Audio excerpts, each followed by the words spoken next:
रोशन रोही का गाना 70% शूटर, यह गाना यूट्यूब से डिलीट हो गया है। नमस्कार दोस्तों, मैं विजय बिहारी। आज की इस वीडियो में इसी के बारे में बातचीत करने वाले हैं, तो वीडियो को लास्ट तक देखते रहे। तो दोस्तों, जैसे कि आप लोगों को पता ही है कि आज से 2-3 दिन पहले रोशन रोही का एक गाना आया था काजल राघवानी के साथ में, जिस गाना का नाम था 70% शूटर। और दोस्तों, मैं आप सभी को बता दूं कि रोशन रोही का गाना 70% शूटर, ये गाना यूट्यूब से डिलीट हो गया है। जी हाँ दोस्तों, रोशन रोही का गाना 70% शूटर, ये गाना यूट्यूब से डिलीट हो गया है।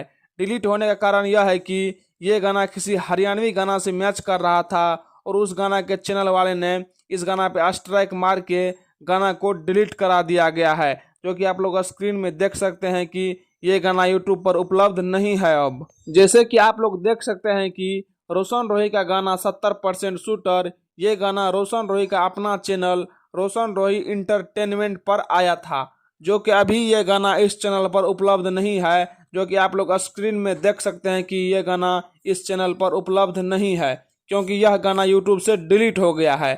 तो दोस्तों, आप सभी को यह जानकारी कैसा लगा नीचे कमेंट बॉक्स में जरूर बताएं।